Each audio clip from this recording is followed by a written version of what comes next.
All right. Welcome, everybody. I feel a little awkward saying welcome because I'm substituting for Eve Ekman, who's usually here, but welcome anyways. And it's great to be here with you. I've been really looking forward to this. Is anyone new to this sangha, or this is their first time here? All right. So I'll do the awkward welcome again, but it's really the group who maybe can let you in. I've come here a couple times also while Eve has been teaching, and so it's been really good to kind of get a feel for the sangha here. Also, for me, it's a special sort of lineage, this place in this room, because I really got my footing in meditation at Dharma Punks in New York City on the Bowery, and then and later moved to Los Angeles and started at Against the Stream, which this place has a connection to until it was reformed, thanks to all of you, after there was some scandal at Against the Stream, and it was dissolved. So just the same, there's this kind of very heartfelt connection for me of many years of being practicing with this sort of evolving house, we can say. So yeah, my name is Jesse Fleming. I'm a friend of Eve's. It's probably nepotistic that I'm here. Just kidding. Okay. But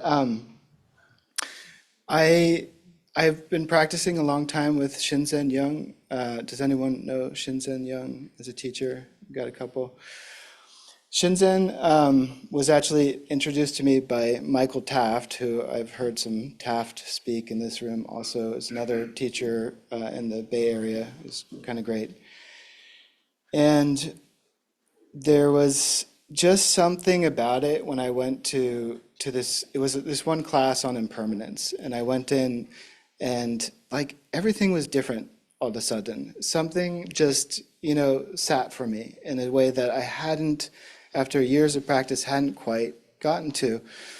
And I would say, stepping back a little bit, everybody has their own translation. Like everybody in this room is a unique organism, and you're going to find your way on the path differently. So things are going to speak to you differently. And it just happened that for me, this was a good fit. And so one of the things that I love about the Shinzen system, which is a kind of odd conflation of a Zen background with then a Vipassana remix and then a secularization. So it's kind of got tendrils in several different places, is remixed and gives a lot of agency to innovation, trying things out, and also trying to look at the history of meditation from a world perspective and trying to model that in a way that's accessible. So one of the things that I'm excited to share with this community, if it's new for you, is that for me, this one facet of the system is sort of like the you can apply it to anything. And that was a total liberating factor for me.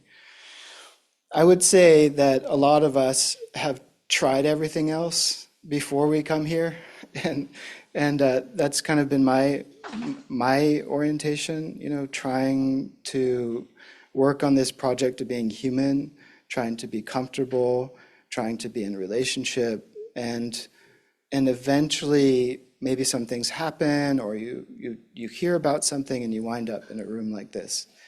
And there's probably a reason that we stay. In this case, I wanted to, can I disconnect this without making a lot of noise? Yes. I wanted to talk about this phrase, all is grist to the mill. Who's heard this before? Yeah. And so for those who've never heard this, what would you make of it? What's up with that phrase? presents itself to us as food for the spiritual. Yeah, nice one. And do you live that too? Has that come up for you? No. Well, I aspire. yeah. Okay, good. For And people online. anybody else? Translation. What do you think? If you've never heard this, what might it be? Yeah. The word grist, I don't know what to make of that, but I would just sort of, based off the phrase, it looks like it's grist to the mill. So, mills are Right. sort of silos for things that could become food. So just I think, part of Right. that point that it's all sort of potential fodder that could spur growth and, light development, all the rest of it. Nice. Yeah. To the mill is something specific in that phrase. Like the mill, it doesn't care. It's just going to turn and it's going to crunch it up and it's going to output something else. The mill doesn't care. Whatever comes, it's going to do the same thing. Boom, boom, boom, boom, boom. So in this sort of system, it's like whatever comes your way, is it joy? Is it ecstasy? Is it misery? Is it sorrow? Like how many times do we go through a little bit of all that today? In small, thank you, in small or huge amounts. When you looked at the news or when you heard something beautiful or maybe being here at this moment. So how do we position ourselves in such a way that we can use this sort of mill-like process to work through all the material of different polarization, different mediums, right? Well, so Shinzen kind of introduced this model, this triangle here, where how he would define mindful awareness is this triad of equanimity, sensory clarity, and concentration power. Let's go through the terms real quick, and I promise we're going to do mostly sitting. But what does equanimity mean? What do people think of that term? How do you relate? Sorry, Ron. To me, that's like a sense of okayness with what comes up or what you experience. Nice one. What else? And just feel free to be real personal about it. There's not like a right answer. I always just think of it according to like Vipassana, Yeah. which was like, don't crave or avert. You're not really craving or averting. You're just equanimous with what comes. Yeah, perfect. So you could say it's this kind of equilibrium between push and pull. Less, more. But you're off center as soon as you get into that grasping or rejection. I like to make it a little easier. Does anyone like chocolate cake? Yeah. All right, so try to bring to mind like the best chocolate cake you've ever had in your life, flourless, raspberry on top. Okay, well, what a substitute for whatever works. Okay, so first bite, it's like this explosion. It's like 4th of July, amazing, right? Ecstasy, brain chemicals, body sensations, everything's happy. And second bite, kind of close, almost as good. Third bite, you look down and like half the piece is gone.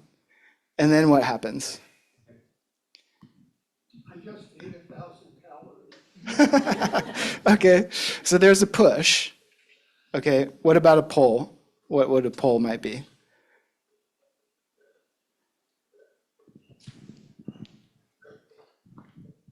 It's almost gone. I don't want it to be gone. Yeah. And then what do you start thinking about? How do I get another one? Yes. Yes. And then because you're thinking about seconds, you're not with cake number one. Yeah. It's serious. I mean, it's a silly example, but it's the real deal. So like our presence, what we're here for in a lot of ways in our relationship, gets totally taken from us because we get out of equanimity. So you can take this and expand it to all kinds of models out there in the world and start tracking behavior, at a local level, at a global level, and, just being out scrambles the mind and starts to make bad judgment and blah, blah, blah, and 1,400 calories. And so, okay, so that's a really important one, maybe the most important. And then what about sensory clarity? Anyone have thoughts on that one?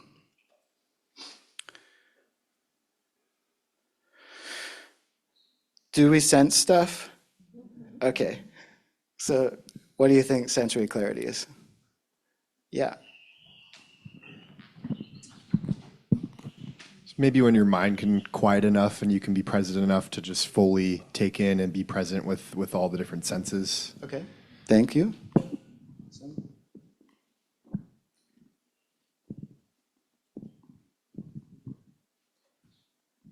So sensing without the story. Yeah, that too. I think whatever it takes, sometimes story is the sense also, right? You're looking at the mental formations. That's the sensing. So it can be that. But we can say, clarity is it's a granularity, right? So if we think about that cake example again, that first taste, or whatever you like, the first taste is very clear. It's like vipassana on your tongue.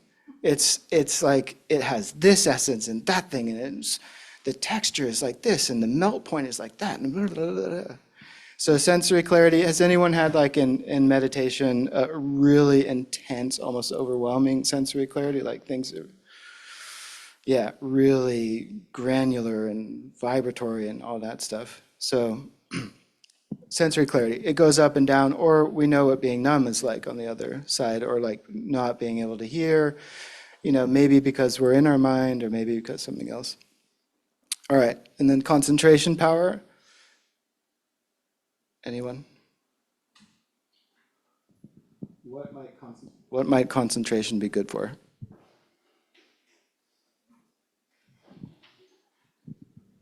Just like focus awareness or focus intention.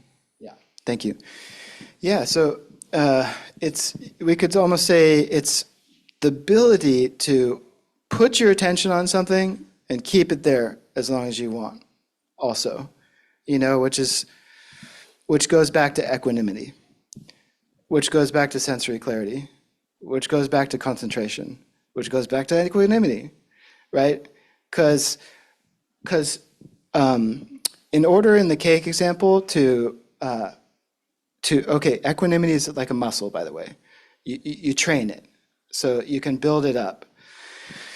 The cool thing is, unlike the gym where you have to do a lot, for equanimity, you have to do nothing. You just put your attention there and you don't move. You just allow it. Sorry, let me go back, because actually allowing is the hard part. You put your attention there and you put in effort to clarify and allow. So emotions, our beloved Eve is so informed on emotions in her research and background. And they're super powerful.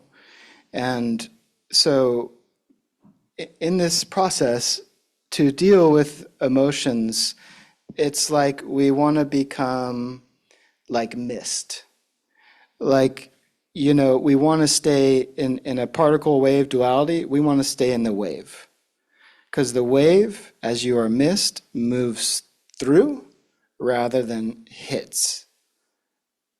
So you think somebody pulls an arrow and you're armored. This is metaphorical. You're armored against. The arrow doesn't penetrate, but it strikes the armor, and you feel the whole impact, but just with that armor. Versus if you're like mist, it just kind of like you might feel the wave moving through, but it doesn't keep. And so like somatic experiencing dials into this. And so I think I'll finish with a personal story of when I was sitting with emotional sensation quite a lot for a while, moving through some things like attachment style, and I have permission to. This is about when my wife and I were dating. I have permission to tell this story, but I had gone out of town. She had borrowed my car, and it was the first good car I ever had, and I flew in and got a message from her, like running late, and then the next message was, so I was already hurt, because we were early in relationship. So you see, the equanimity is starting to get out of balance right away. For me, it was. I was disappointed, and feeling hurt that I had this fantasy of them arriving and being there, and like a movie. You kiss and it's great. But instead it was, oh, I'm running late, sorry, be there in 30 minutes or something. And then it was like, next message was like, oh shit, I crashed your car. And it was, and she was texting me, I'm late, while merging onto the freeway. So, the circumstances gave me all kinds of more energy. It became clear in our correspondence she was safe. But this wave started to come, and it was so strong. It was just overwhelming, and I felt so hurt and all this stuff and angry, but it would kind of like just move through my body. And because I had been doing this touch point, it's like my attention went away from the story. I'm pointing to my brain, but it may not be there. And then towards the sensation, and just opened up entirely. And the sensation like really did its thing, and then whoop, and I mean, it was like surprising to me, but amazing. And so I said, I'll call the insurance. A tow truck came when she was there on the freeway, picked up the car. The insurance said, don't worry, we're going to get you a rental. They said, where are you? I said, well, I'm at the airport. Said, oh, that'll be easy. So I went to the rental place, got my car got replaced for better. I mean, it doesn't always work out this way, but most significantly is that partner I was able to stay with, and for many years now. And I don't think that the me that was before this practice or before these practices would still be with this person, because I would have allowed myself to get so pulled out of equanimity that it would have ruptured. I would have canceled the relationship. Instead, I showed up with nothing. And to her, that was huge, So anyway, sorry, I get a little emotional about that one. It's a good one. All right, so I tell you this because I want you to know that this is practical, and this can happen in your lived experience, not just on the cushion, but the cushion conditions it for happening out in the world, Okay, so as you know, a lot of times in these situations we talk a bunch and then we practice and then get it in our bodies and then talk a little bit more, reports, etc. So we'll do that. I'm going to take you through a sort of Shinzen style sensory scan. And we'll pay certain attention, a certain extra attention to the processing of all sensory experience in a sort of impermanent wave-like way. But in order to start, I just want you to do one thing so that maybe you get a sense of what flow might feel like if that's not natural to you, okay? So just put your hand on your leg and, send the signal to your hand to like pick your hand up off your leg, but do not move it, right? So just before it comes off your leg, and then with sensory clarity, bring all your attention and concentration to that sort of interaction. It's like for me, it's like an electric potential. I send the signal to the body, and I can, with just a little bit more agency, I can lift my arm and my hand up off it, but instead I'm just focusing on this kind of flow-like energetic expression. All right? Does anybody not experience that? Yeah. I'm a little confused if I am or not. Okay. I feel like this tension of that energy of being right at the edge of picking it up, but not. Yeah. So is that it? Like Can you disambiguate tension a little bit for us? it's like a weight, Uh-huh. almost. Like, my muscle is like going, keep it down, keep it down, keep it down. Okay. But Yeah. another part of me is like, lift it up, lift it up, lift it up. So maybe try to not to counterforce. It sounds to me like maybe the weight is a counterforce, but you also just might be getting in contact with the heaviness. Like, if we turn our attention towards like our gravity, like the seat against our seat, you can feel this heaviness of gravity. Is there some of that in that? Yeah. Okay, so in between the heaviness and that sort of like lift up, can you feel like a tingle? A sort of like shifting, like a field, fog movement, anything like that? I don't feel a tingle, but Yeah, I just feel, yeah, I feel just my attention going there with a little Yeah. bit of weight cool. for some reason. Well, so the problem with meditation is that it's a non-symbolic act, and yet we try to point, right? Yeah. And each of us are different, so your translation might be different, but we'll have time to go, keep experimenting in this sit. Okay. Okay, I'm going to sit on the ground because I usually do.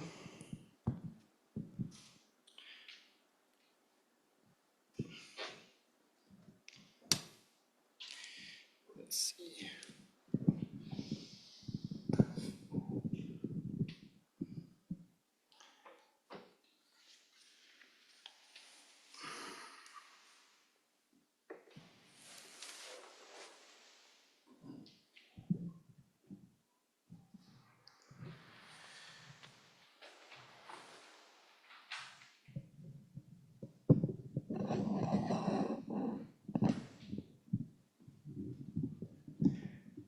Okay. Oop. How is the sound online? Is it still okay? All right, thank you. Okay, everybody. So here we go.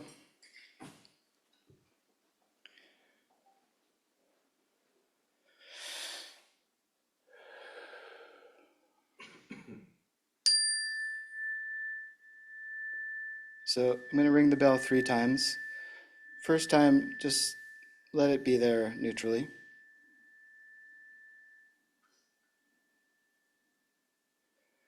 And on the second ring, try to really notice it.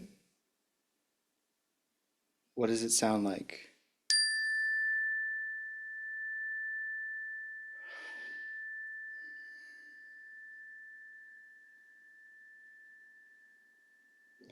And on this third ring, try to follow it all the way from the strike and the activity, monitor it changing, all the way till it ends, till you can't hear it any longer, okay?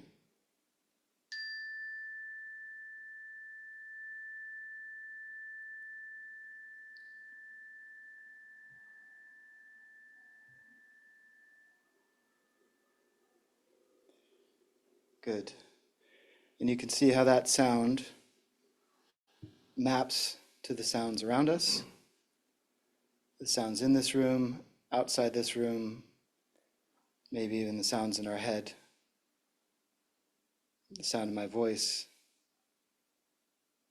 arising, having its activity, and decaying, until it's gone. So let's just calibrate our bodies a little bit. So find your posture as you already have.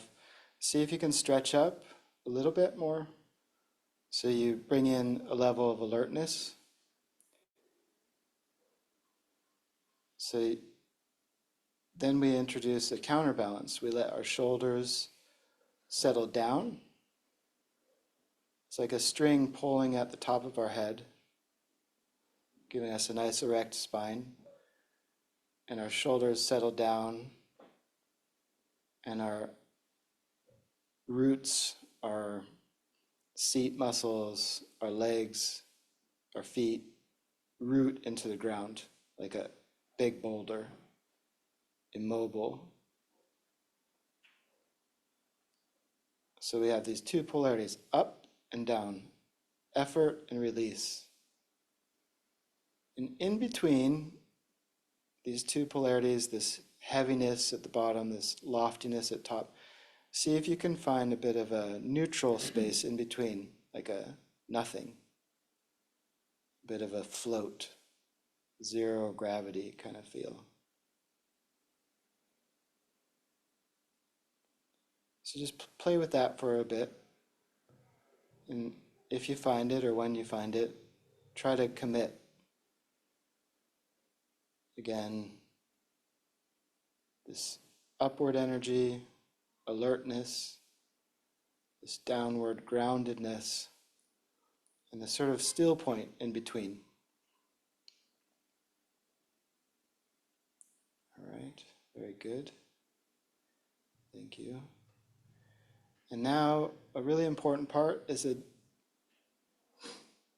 that I would offer and suggest is a gentle smile. So like Mona Lisa level. And see if you can notice that maybe your whole demeanor changes by that little addition. Let's not take this too seriously. Everything's okay. The nervous system can relax just from this little smile.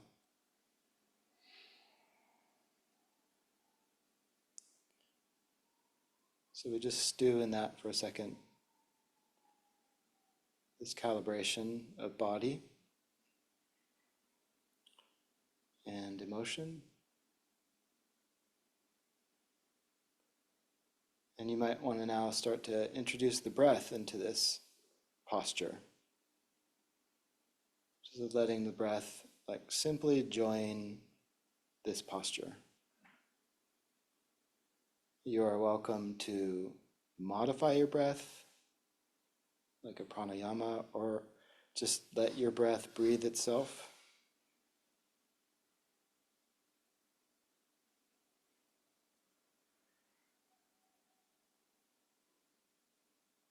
But just letting it work its way into the posture.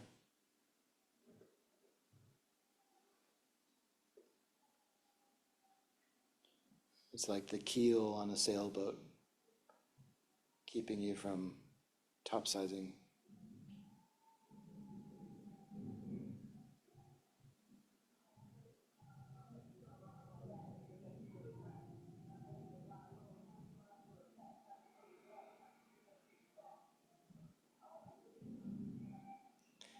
Good. So we're going to focus on seeing, hearing, and feeling. First, we'll do hearing.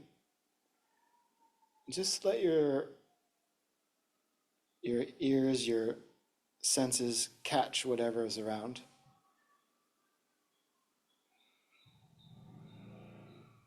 And remember to allow. No need to change, nothing to do.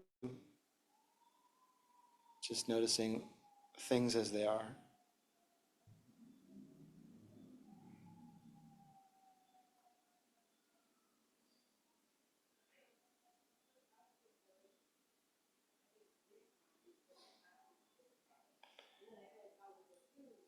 So also noticing the sounds are constantly changing. Just like the bell, there's the strike, the sudden appearance, the activity,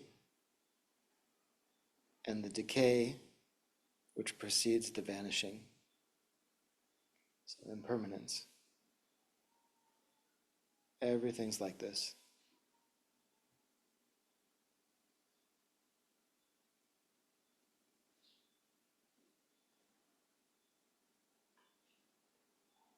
Good. Now we're going to do a little zooming. So we're going to work on the clarity, the sensory clarity. So find a sound as it appears and move your attention towards it, closer and closer, like a microscope or a telescope. Notice the textures. Notice the decay.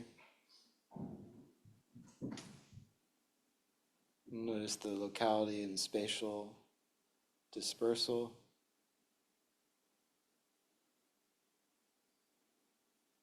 Notice the quiet.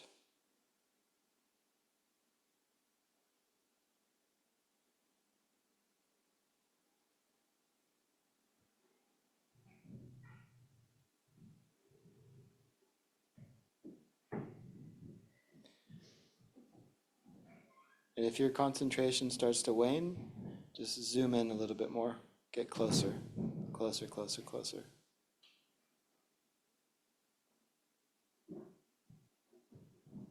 Really tease it apart, every little detail you can.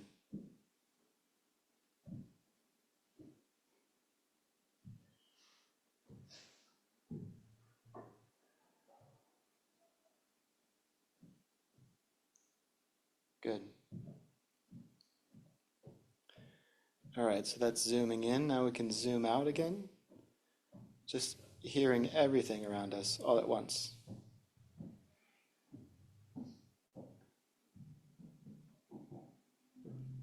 This tapestry of sound.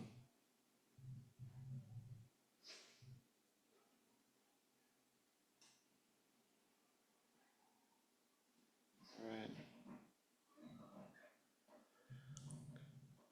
And there's also the sounds that we produce, such as our mental thinking, our auditory thinking. So this comes in stories, it comes in cogitation. You can just say to yourself, only to yourself, something like, this is where I hear. This is where I hear. Just notice where sound seems to appear. Self-generated, right? But like everything else, it's impermanent. Comes and goes. So for a second, see about holding your attention now on the internal or the subjective and the objective. See if you have any thoughts happening and just notice.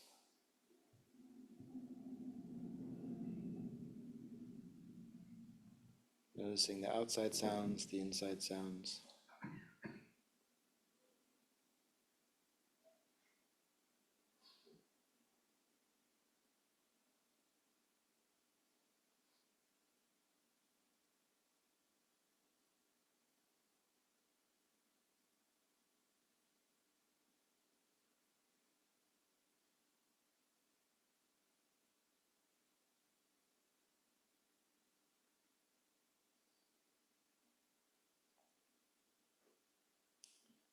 Good.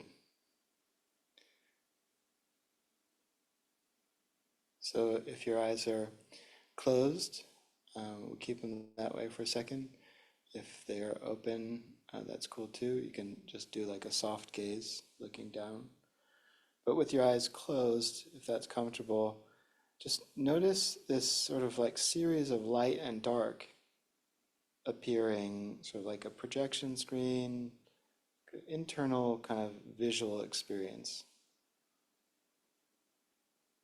It can be light and dark, can have some faint color maybe, grayscale, sort of movement. Again, maybe a lot of people find it kind of right around their eyelids, this sort of thing.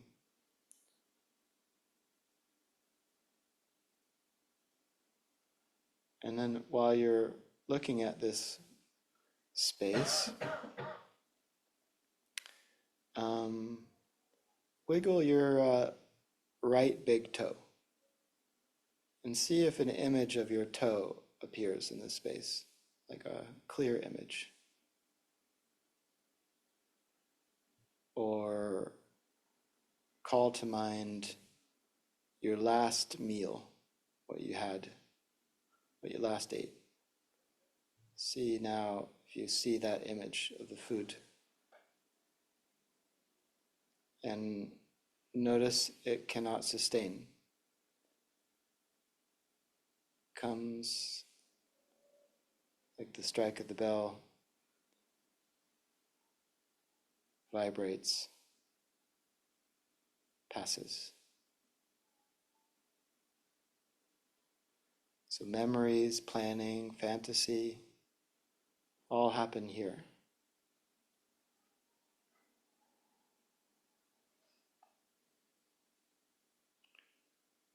See if you can zoom here too.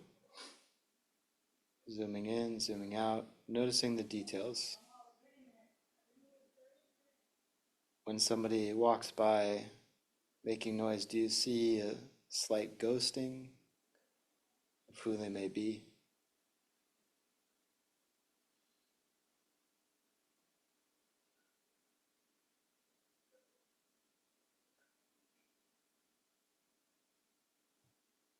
When there's nothing to see, what remains? More light and dark, perhaps.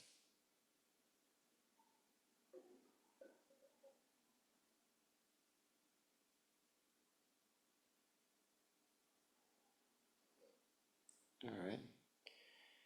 So opening your eyes just enough to see through your eyelids, no more. Noticing the sense of self that comes rushing in the room, color, distance, form.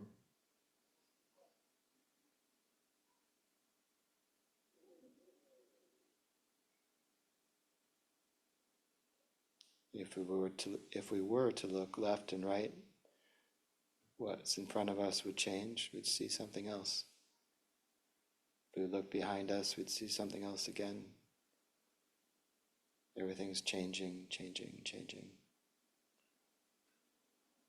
Right? You can let your eyes close.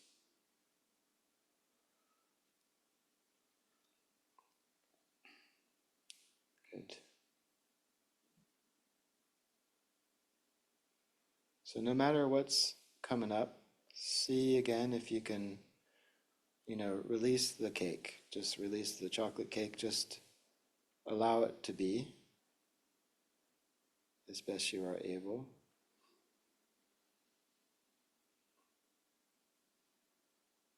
Letting the wave.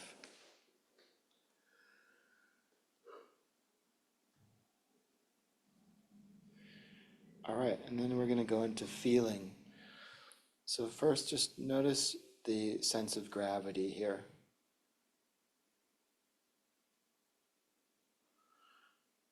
The heaviness in your seat.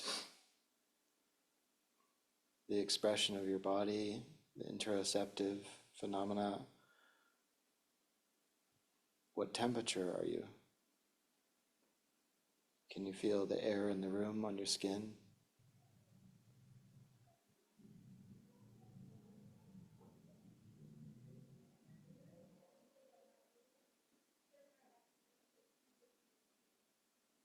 your breathing, your digestion,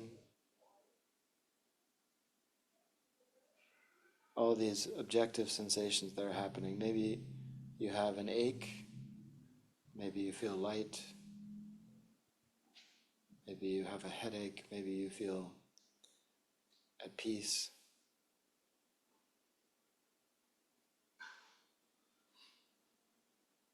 So see if you can lean into the impermanent flow-like sensations of just these objective points. Maybe find one and do a little zooming. Could be your foot, could be your seat, could be your temperature. Zoom in, get closer, closer, closer.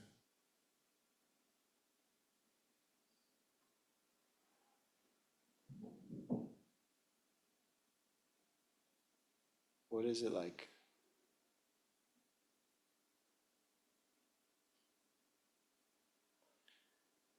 Specifically look for the appearance of this flow-like sensation as we experimented earlier with our hand on our leg. Can you find that in this objective sensations of your body? Maybe it's a restlessness.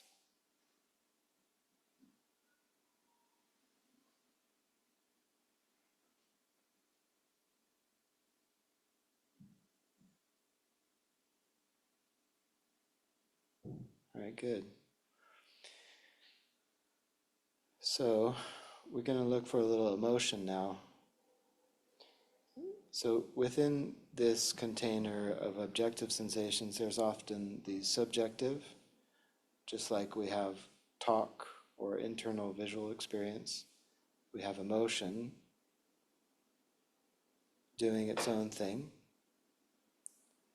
expressing itself.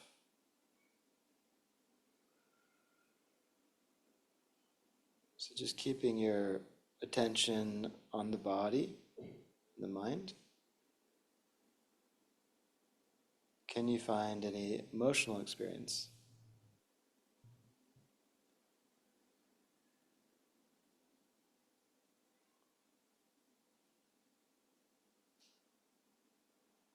And if you do, see if you can touch it with equanimity. Again, becoming like mist, allowing as best you are able.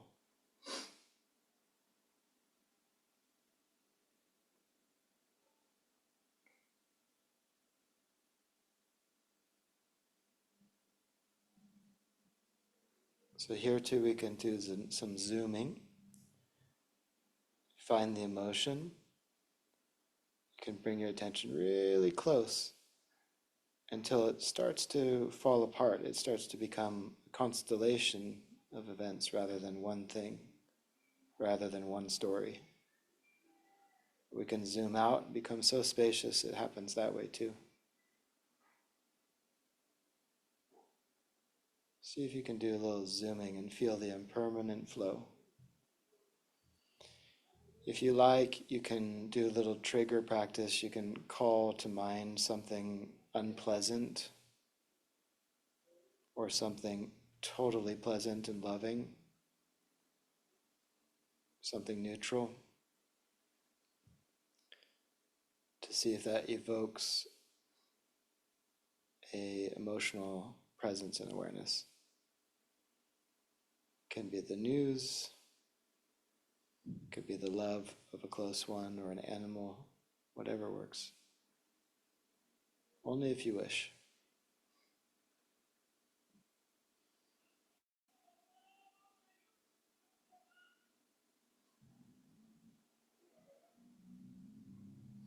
Remember that little Mona Lisa smile, keep it there. Cooling the nervous system.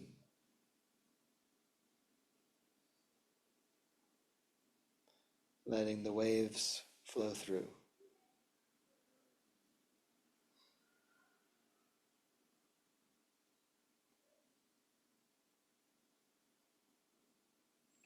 So we can let it all in now. Sounds, the feels, the images. Just take your foot off the gas and let go. Nothing to do, nowhere to go, no one to become.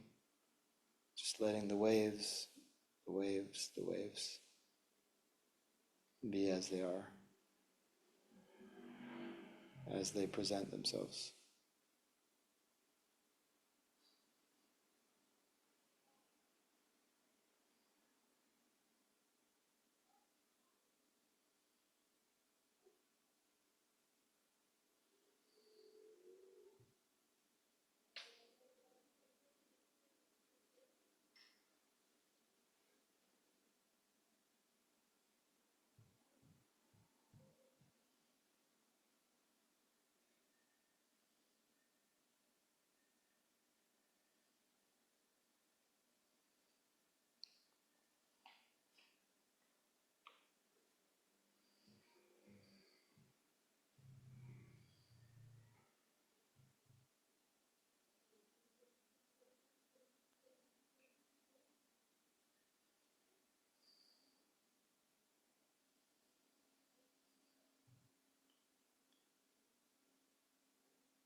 Next time we have some sort of sensory event that we notice, see if you can look and find if there's a pull or a push or a nothing. Are you okay with it? Do you want more? Do you want less? Can you just allow whatever the sound, whatever the physical sensation, whatever the sights or memories, fantasies?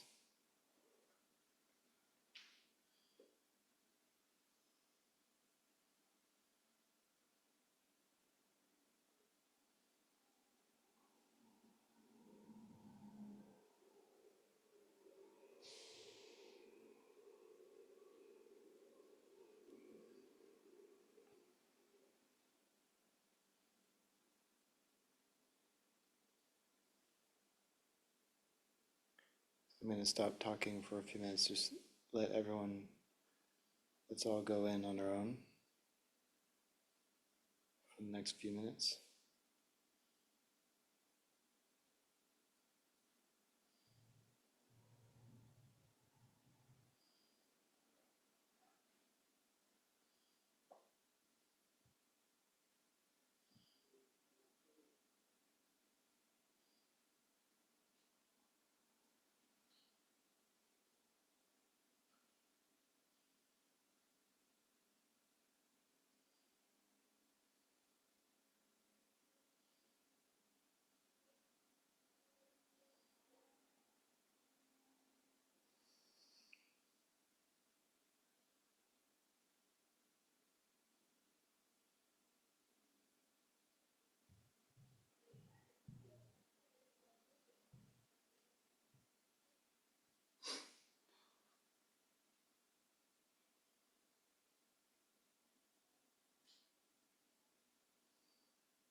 If thoughts or images or feels start sneaking in and seizing our attention,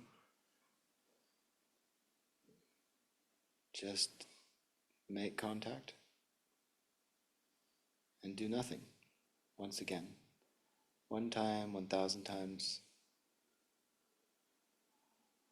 That's the good work.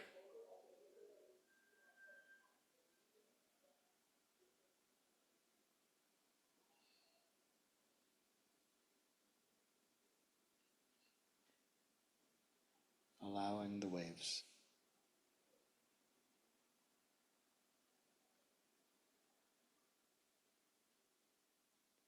It's all grist to the mill.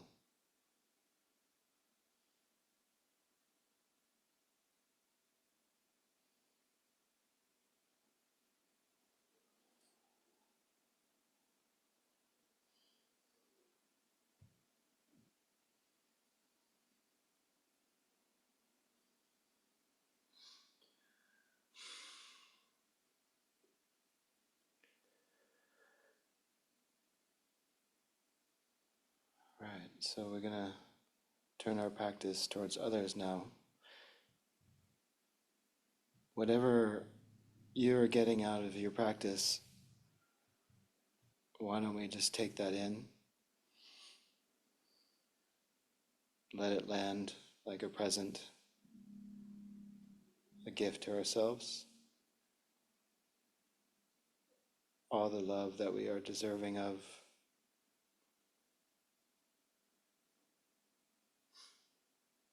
All the care.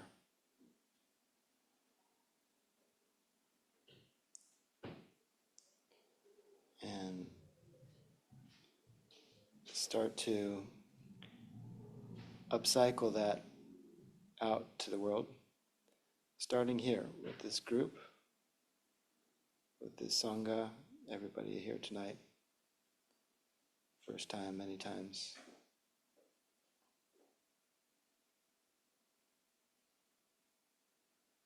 And then passing the boundary of our body, the boundary of this room, going further, like a wave,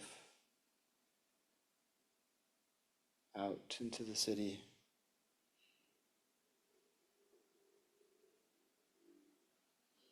Passing all the fictions of border, the mountains, the ocean, the forest, the deserts, all receiving, passing the wave, everybody, all beings being touched by care and love. Further, further, encompassing the world and going out further, so far into spaces we don't even know or understand indiscriminately. May all beings be free.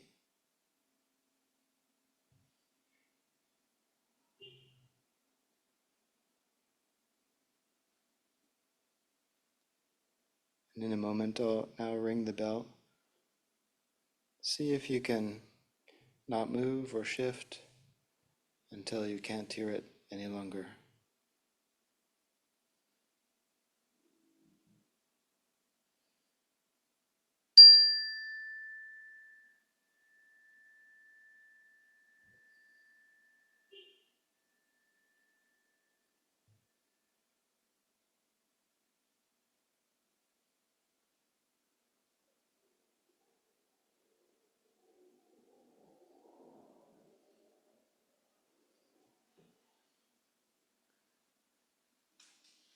Yeah. You could blink a couple times, do whatever is your ritual or your needs. Coming back.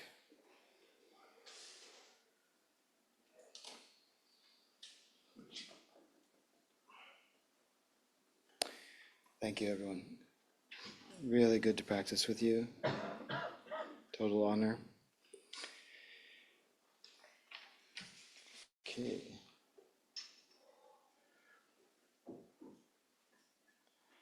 All right, so do we have any reports in the room, shares, questions, things that came up?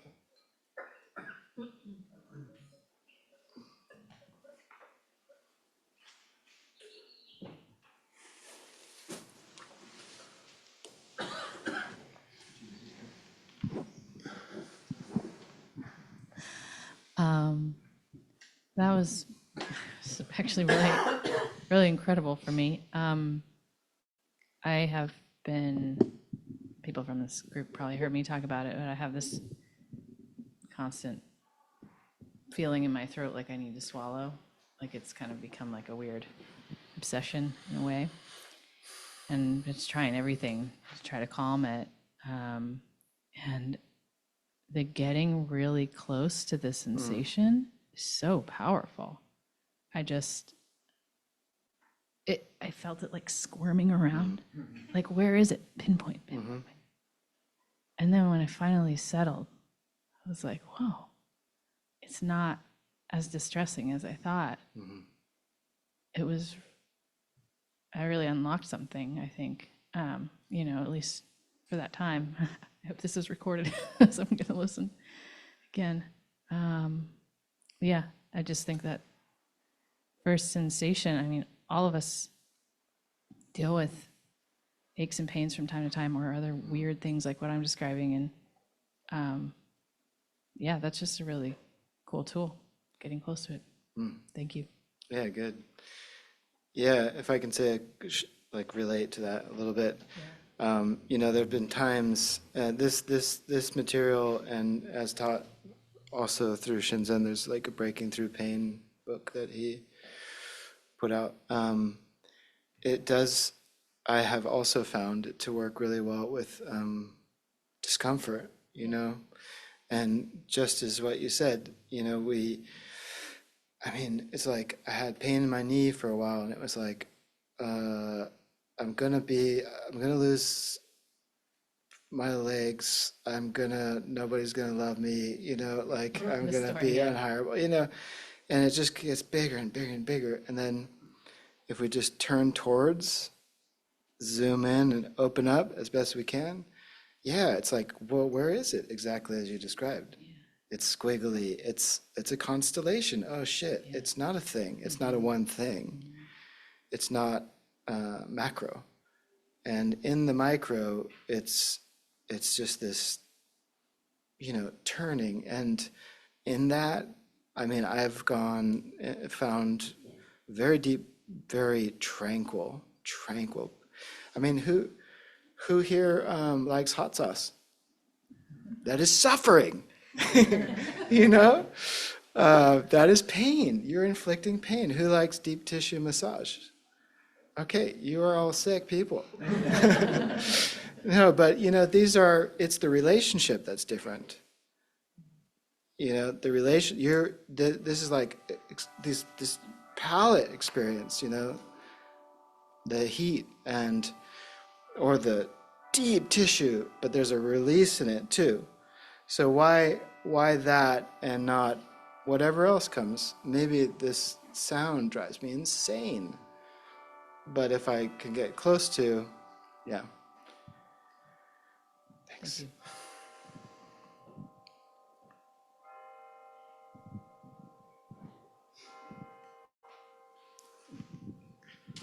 Thanks. I'll just piggyback on the swallowing thing. So also noticed the need to swallow. But as I sort of brought my attention towards it, it seemed like it exacerbated it. So the more I was thinking about it, the more it was like the need to swallow. Okay. So just an observation. And then, similarly, I don't know exactly what the technical definition is of restless leg syndrome, but I felt like I had some flavor of that as well.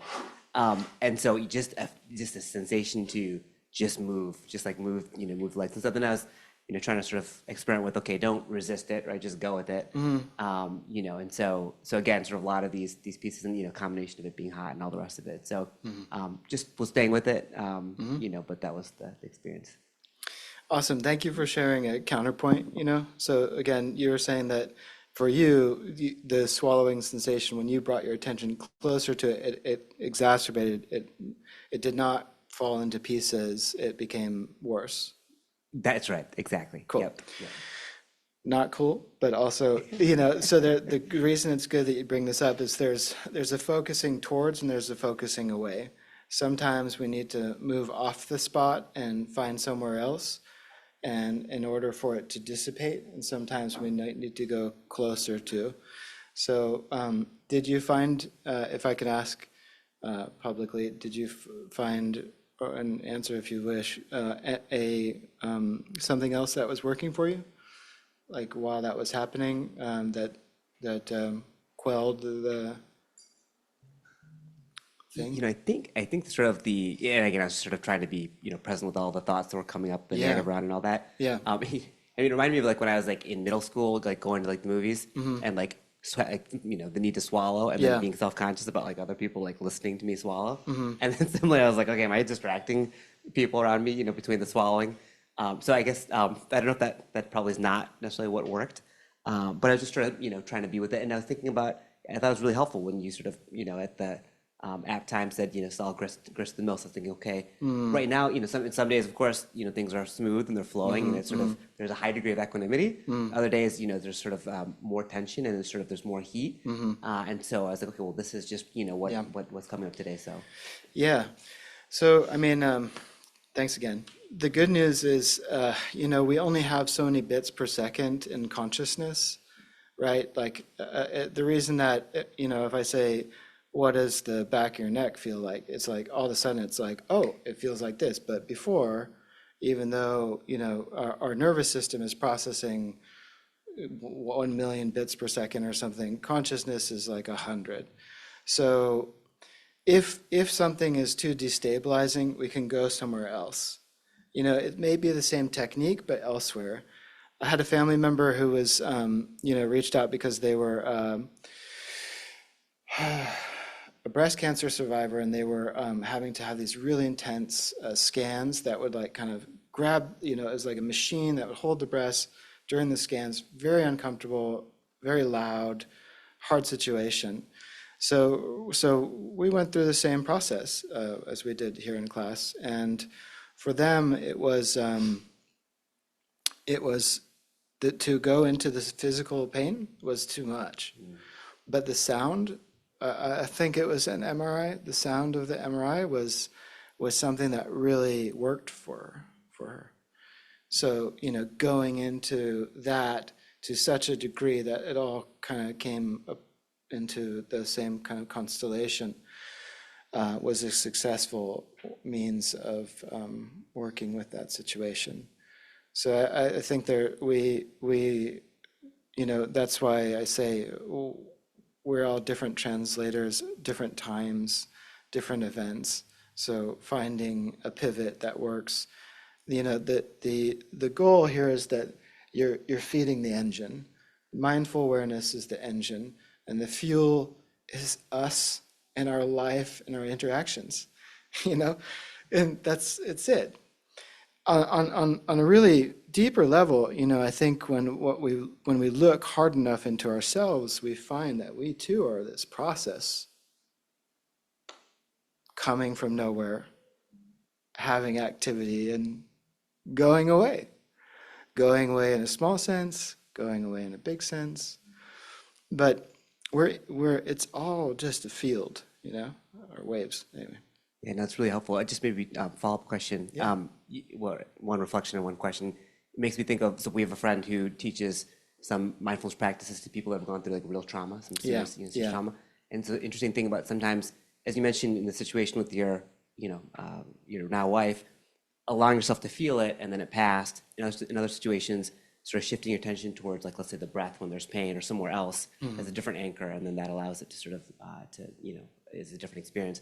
I'm just curious, you mentioned the processing of like X bytes per second for consciousness and Y for, do you know where that comes from or kind of how they know that? Or how I can't say for sure. I think the first time it came up for me in sort of research was the flow researcher, Mihail Csikszentmihalyi. Yes? Yeah. Okay. So they passed away, I think. Yeah, I'm not sure. Maybe they're still alive. Sorry. But this researcher from Claremont or Pomona and was doing kind of coined the phrase flow. And this was on people who had such engrossed attention that they would commonly report like a full loss of self. It can be a writer or a mathematician or a musician or somebody playing sports where this eerie thing happened where the thing was writing itself, which sounds a lot like non-dualism. Yeah. Great, thank you. So I wanted to kind of touch on those 2 points. One thing that I noticed was sometimes there's like this discomfort that just kind of feels like a pinprick or like a sort of point on the skin that's like uncomfortable and you kind of want it to go away. This happens for me, and it happened twice, and that's it. And the first time it was somewhere near my eyebrow, and I was like, oh, that's kind of a drag. Like, I wish that would go away.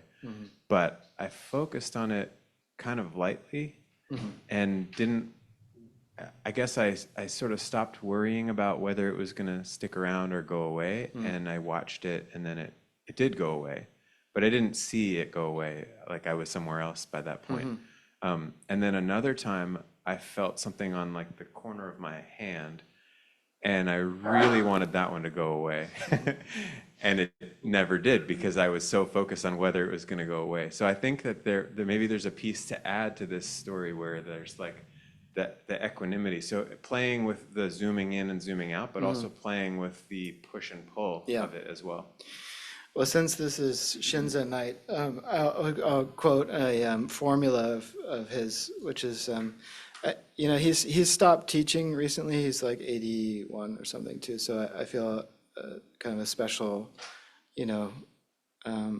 relationship there to share. But the formula is pain times resistance equals suffering. And,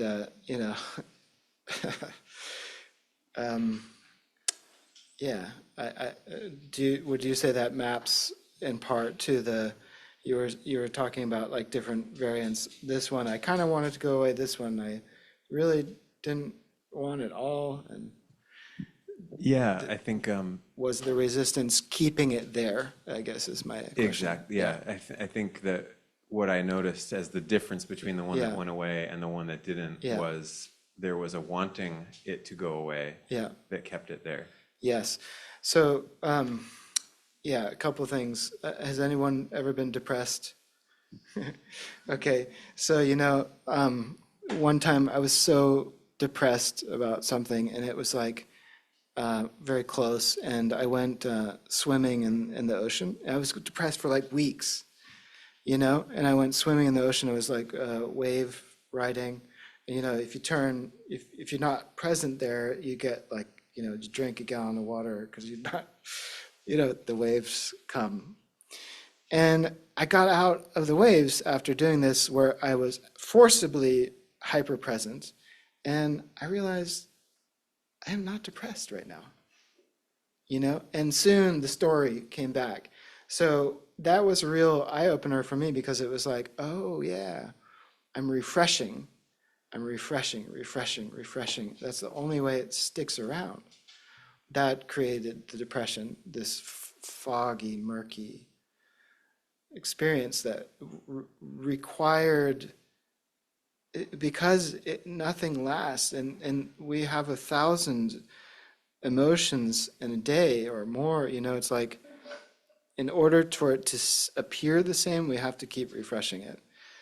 And so, to then, keep pushing away, I think is a refresh point, right? To go back to your example. I did want to say something that's really important in this kind of opening up to, which is boundaries. So I am not a trauma expert, but I realized that a lot of us have gone through lowercase or capital T traumas, and that may be part of why we are here. And so when we talk about opening up to experience, opening up, and allowing, it's sensitive because it needs to be clarified that this does not mean at all in any way that you should allow or take upon you ill behavior or abuse. Rather, it's, compassion plus boundary, stepping out, and then, still doing this work, opening up so that the karmic gunk doesn't stick and cloud our view and change our behavior and so on. So just got to really make that clear that we are deserving of love and care, not abuse or neglect, right? So the opening up to, again, is the more in the case of, the first and second arrow, this analogy. Somebody shoots the arrow at you, you got to take care of that, right? Because, it's bleeding, it's painful, you're going to get infection, whatever. You got to take care of that first arrow. But the second one is up to us. The second arrow being what we bring to it. So it's, why did they do that? This always happens, I don't know.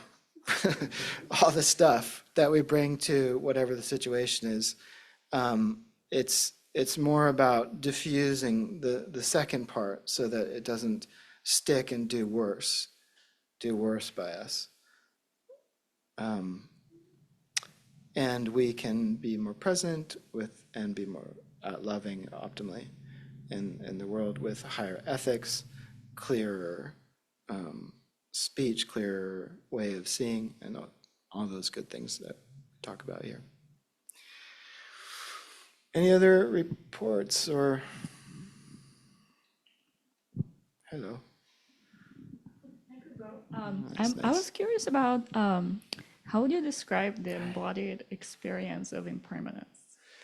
Oh, yeah. And I don't know, in my experience, I kind of related to this kind of constellation feeling with the senses. And Yeah. I think, I wonder about that aspect of the practice and Yeah. that healing aspect of impermanence itself, like you were mentioning beautifully about allowing things to flow through the mist.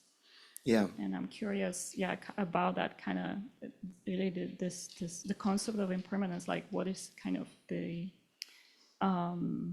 like a doorway to better connect with that in that capacity. Yeah. In your body, in one's body, and on cushion or in real time bopping around the world, or both, yeah, why not, right?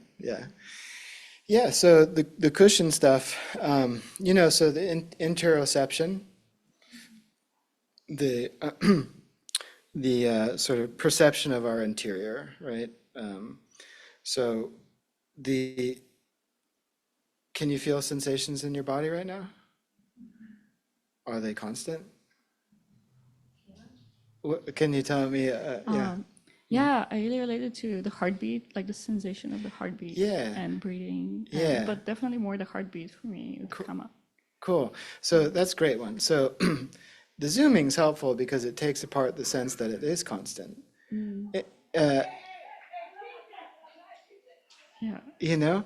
It's where did that come from? Yeah. Where did it go to? And even in the fan, right? Let's say a fan noise, right? Then we take from the outside, it seems constant, but if we go in, right, then it's like I can't. If we, something, it starts to come apart. It's actually filled with change. The constant is like we're too wide on the wave, and when we start to move in, it's nothing but variance.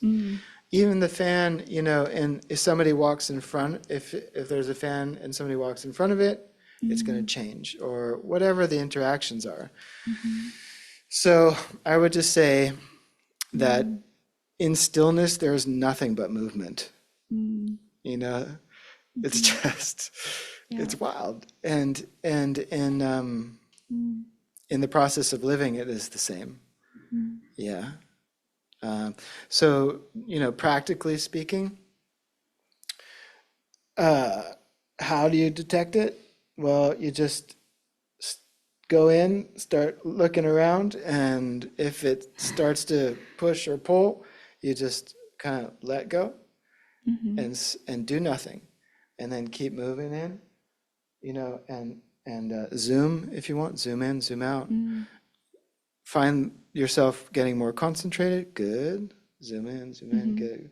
Until all this symbolic, conceptual just starts to fall off. And sooner or later, we are in the stream of birth and death. Yeah. Thank you. Yeah, thanks for your question. Hello again. I have a question about zooming in on the emotion. So zooming in on the feeling was very useful, and I think, I mean, I'm not gonna say easy, but like I kind of knew what to do. It felt intuitive. But zooming in on the feeling was a little bit confusing. Can you say more about how that works for you? Yeah, I mean, we'll just do this again.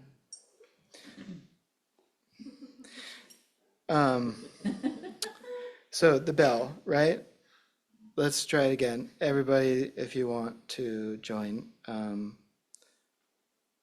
Well, actually, I just heard you laugh, right? So that was a feeling that was triggered by the dog, and maybe I had, kind of. Your comment about the dog? Yeah. And so all of these sets of, there was a dependent origination, a set of many things that at once caused the laughter, which was an emotional response. And yet, did the laughter stay? No. Did the wave that came with the laughter stay? The joy stayed for a while. Yeah. Sometimes But eventually fade. Yeah, sometimes longer or shorter. Like right now, if we were to real time popcorn between each other, like it would be. And if I come back, I think that's my plan, is to do these kind of dyadics. But we would notice that even just like interacting with each other, it's now curious, now awkward, now this or that. Yeah. Now joy. Yeah. But how does that? Well, like I'm observing the change. Yeah. So that's sort of the impermanence thing, but like the zooming in thing in particular. Okay. How does that work with an emotion? Okay. Yeah. So in the story I presented earlier at the airport, right? Yeah. It was odd. It was like almost like an autonomic function for me at that point. It was conditioned because I had been for a couple years just working on dropping into emotional sensation as it arose. So and that usually expresses itself in a very somatic way. I think that's the primary for me, anyways. And the secondary would be like thoughts and evaluation and so on. So underneath, we're able to resolve without the thinking, but just at the point of sensation. And how I kind of would view it is basically, instead of out the arrow, the locus of attention, I'm using my eyes because we're looking at each other, but the locus of attention, which is going towards something outside, turns and goes towards the interoceptive. And then in that moment, there's a zooming naturally until the zoom becomes neither a zoom in or a zoom out, because it's just this field of stuff. I think so like for you, it was the somatic piece that you're kind of zooming in on more than a thought. Correct. Because that's what I was trying to zoom in on, the thought, and that was like not working. Yeah, the thoughts can do so. Where thoughts can work potentially is that they are also just coming and going. It's just like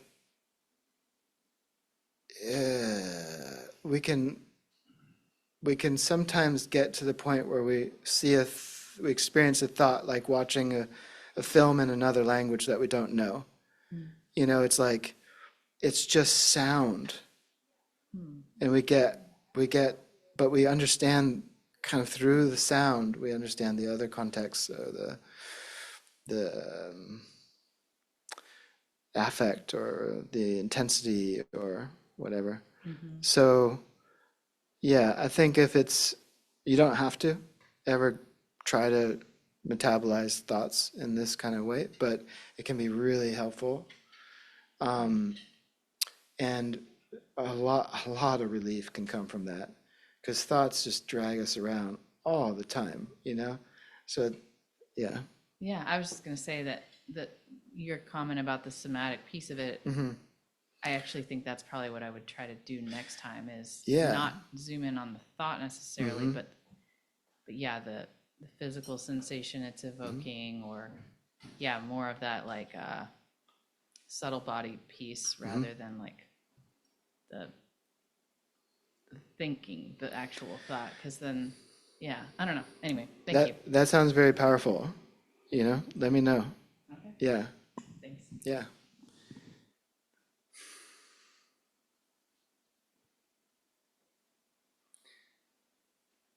How are we feeling? Good? All right. We have a few minutes left. Do you want to just do like a, last minute, couple minutes sit? Just 2 minutes, just for everybody? Okay. So, why don't we all just find our own intention? Like, why the hell are we here? Why did we come here? And if we find anything there, let's take some of it in and give it back. So we'll spend 5 minutes processing, opening, being the mill.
All right, everyone. thank you again for having me at your house, and it was wonderful to sit with you and have this opportunity. So thanks very much for your practice.